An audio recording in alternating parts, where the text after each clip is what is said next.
So, hello mga kaibon. So, ito, at bumaba na yung mga painakay natin. So, baka itong end of the March, magka-harvest na tayo. So, ito mga kaibon. Ayan. Pakita ko lang po sa inyo. Ayan, may isa rito. Isa lang po yung anak. Tapos ito. Ayan mga kaibon. Ayan. Yung mga yan, nakababa na siya. Pero, may mga itlog na rin po.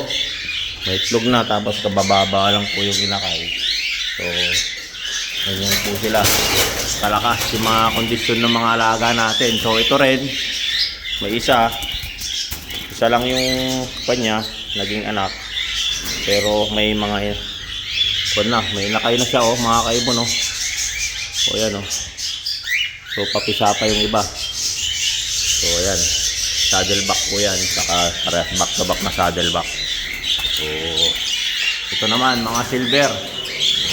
So, silver siya mga kaibon. So, ayan. So, meron din sa taas. Ito, pa-poster lang to. Sinanay ko lang kasi yung unang kanila, ito yung pair ko, isang heavy pied, saka clear pied. Hindi nag-fertile. So, pinaposteran ko sila mga kaibon. O, yan o, mga black-headed na emerald. Ang pinaposter ko para lang magtuloy yung cycle nung breeding nila. So ayan mga kaibon, may pair dito, tapos may inakay na rin sila. So ayan, kabababa lang, isa lang din to. So pahabol lang din. So may egg na naman. So ayan, ito rin mga kaibon. Ayan, pababa yan mga yan. So marami tayong pababa. Ito rin may isa. So ito mga kaibon, mga silver. Tapos silipin natin kung meron. Dito na pinako yan.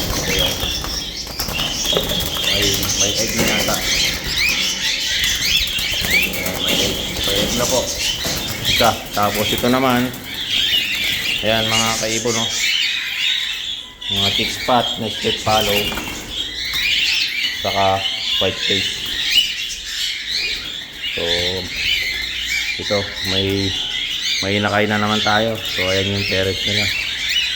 Hindi ko pa kinukuha kasi kinaantay ko munang lumakas sila dyan bago ko kunin. So ayan mga kaibon. So kababa na yun.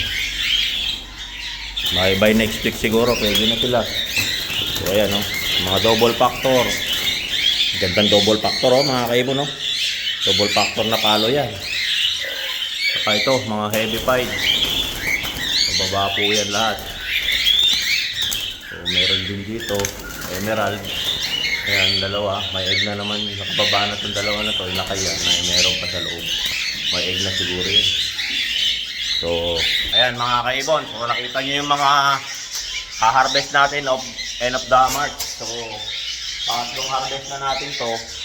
At still producing pa mga kaibon. Tuloy-tuloy po tayo sa breeding. So ayan, nakita nyo madami tayong painakay. Saka marami rin dito sa flight, oh. Mga heavy pied follow, mga heavy pied na split follow, mga pied na heavy pied line na split follow, saka mga follow na heavy pied line. So ayan mga kaibon. Meron na tayong mga chick spot dyan na white face ay na orange cheek na heavy pied. May heavy pied line din na follow dyan na chick spot. So nandito naman yung mga silver natin. So ayan mga kaibon, mga silver follow. So ayan, wala na pong ordinary na follow lang po dito sa area eh. So ayan, kung nakikita nyo, pinapakita ko lahat. Double factor, single factor na follow, single factor, double factor na split follow. So ayan sila mga kaibon. So wala na po yung follow na white face lang na pied, mga ganun, mga pied na white face na normal lang, na color. Ito mga pied man siya pero heavy pied na follow, heavy pied line. So ayan mga kaibon. So nandito rin yung mga iba. So lilipat ko na rin to, yung pangalawang harvest natin. Lipat na natin, distribute na natin kung anong classify nila, kung dito sa heavy pied follow lime or dito sa silver line. So ayan, halo-halo po yan. May emerald din po yan. So dito naman yung mga emerald natin nasa flight. So So, marami po yan. Pababa. So, ayan. At nandun din po yung mga listed na tips natin, saka mga body. So, marami-rin tayong stock dito. So, PM na lang po.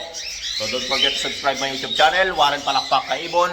At ang aking Facebook page, Warren Palakpak Kaibon. At ang aking Facebook, Warren Palakpak, Mr. Tigasin. So, hanggang sa muli mga kaibon, follow, like, and share lang po sa ating page. Sa mga hindi pa po nakapag-follow, nakasubscribe sa YouTube channel ko, subscribe na lang po. At marami pong tip doon sa pag-aalaga ng mga ibon.